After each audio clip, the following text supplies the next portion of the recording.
Is the USP outdated? Now, these questions always come from people that have a predetermined notion of why they're asking it in the first place. So normally they're answering their own question in their question. This person thinks it's outdated. They want to hear other people support it, which is fine. You can have opinions. It's a buyer's market. I have no problem with that.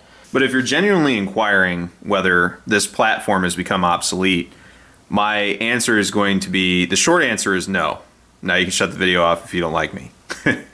Long answer is, it has a proven track record, it runs well, and they're still making things for it. They're still making holsters for it.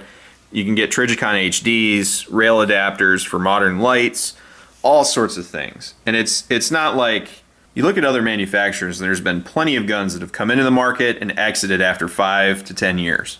You know, there's all sorts of Smith & Wesson models, all sorts of magazine-fed semi-automatic pistol designs that have not withstood the test of time. Do those guns still run? Absolutely.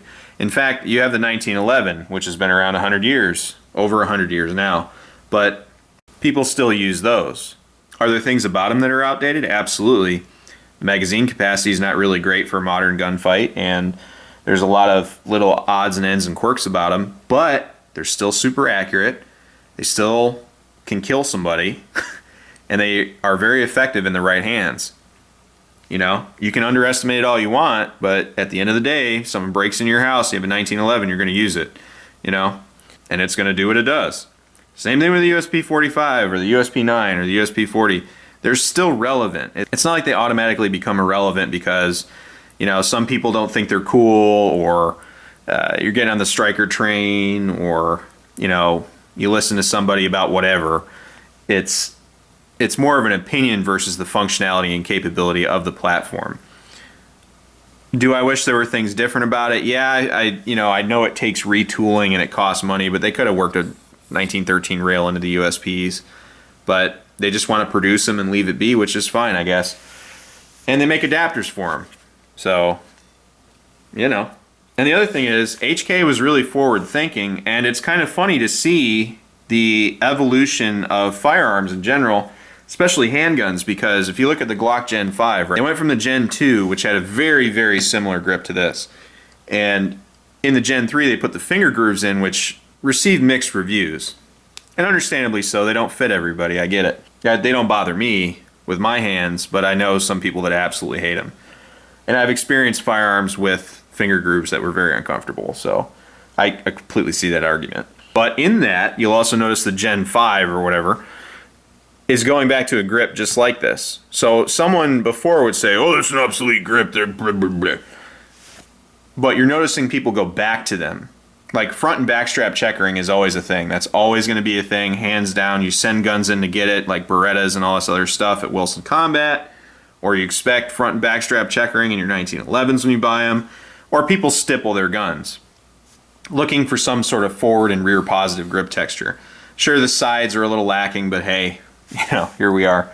But really, I mean, you look at the USP series, it still is very, very effective. They've made things like the jet funnel, which has been around for a while, and 18 rounds is still very relevant in a 9mm, so it's 18 plus 1, giving you 19, which is, you know, pretty standard. Beretta and SIG, you got 18 round magazine options, 20 round magazine options. Glock is 17 from the factory, and you can run all sorts of Lego extensions. All, you know, it's not like these magazine capacities are so archaic that they're detrimental to your ability to get the job done. I mean, 12 rounds of 45 on tap, you know, 12 plus 1, or 18 plus 1, or even 15 plus 1, which is still what a lot of Glock guys run in their Glock 19. They scoff at, oh, it should be, you know, this. But the magazine always runs. You know, so are you really out of it when you have 15 rounds on tap when that's what you're carrying in your gun anyway?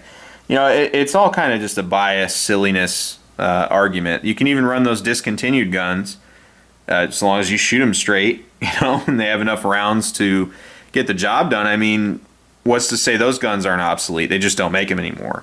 So the HK USP is here to stay. This model will probably almost never be discontinued.